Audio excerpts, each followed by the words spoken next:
Okay, so this is going to be a very different type of video. We're going to be talking about the Clayface movie today, specifically where it's being filmed.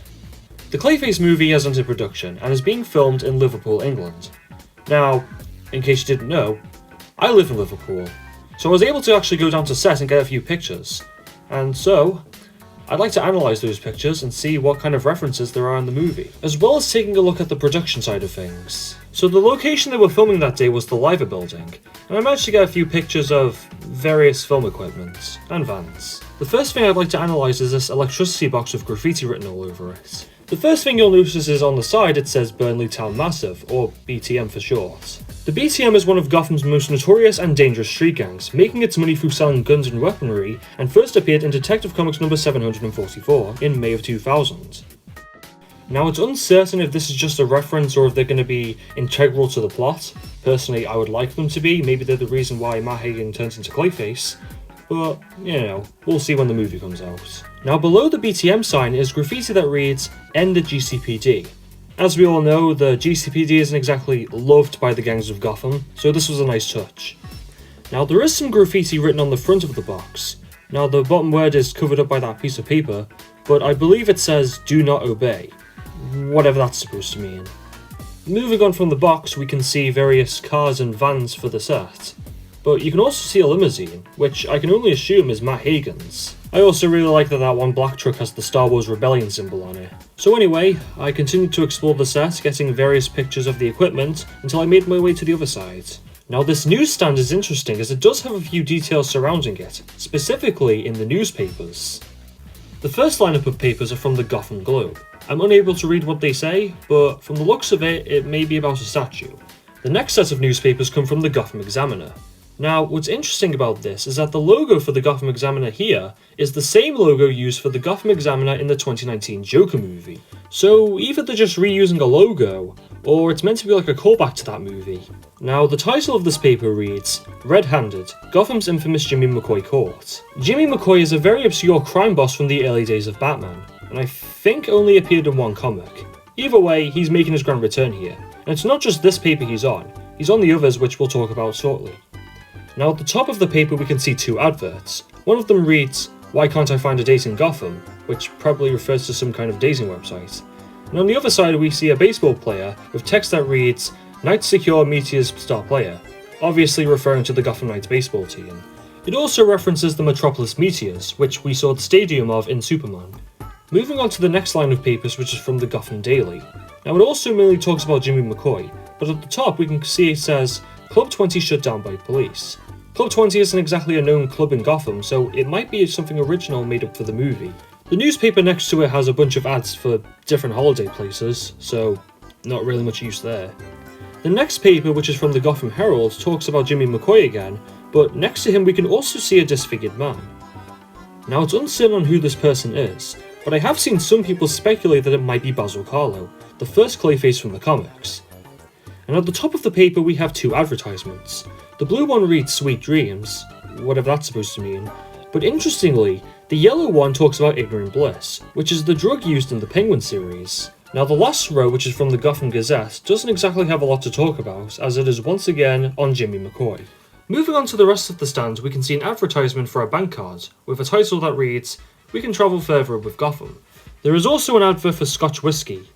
Lovely. Up on the shelves we can see some magazines. The first one, titled News Time, seems to be about Arkham, along with what I can assume is an issue title that reads Gotcha Gotham. And below that is text that reads, "Meet Gotham's new favourite crossgrassman, page 12 to 13.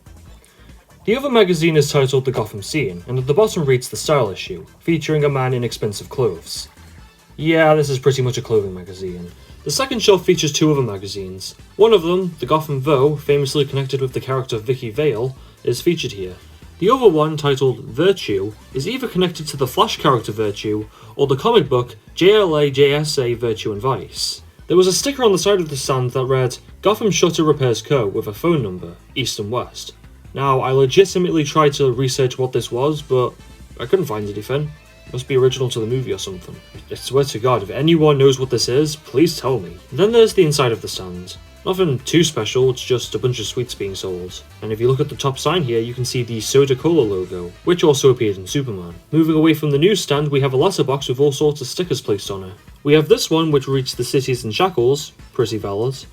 There's this one that reads "End the GCPD," again they're not the most popular in Gotham. Now these two are interesting, black and red stickers that read "Use your vote." Now this may be a bit of a stretch, but I think these stickers lead to the possibility of Two-Face in this universe. Part of the Two-Face origin is that Harvey Dent runs for mayor, prior to becoming Two-Face of course. The stickers are of different colours, which is very Two-Face, so it is entirely possible. And below those is a sticker for the Gotham Postal Service. And on the other side we have a sticker reading "Stand up to Gotham Police." Hey, did I mention that the police are hated in Gotham? Next we have a sign advertising Jess's Coffee.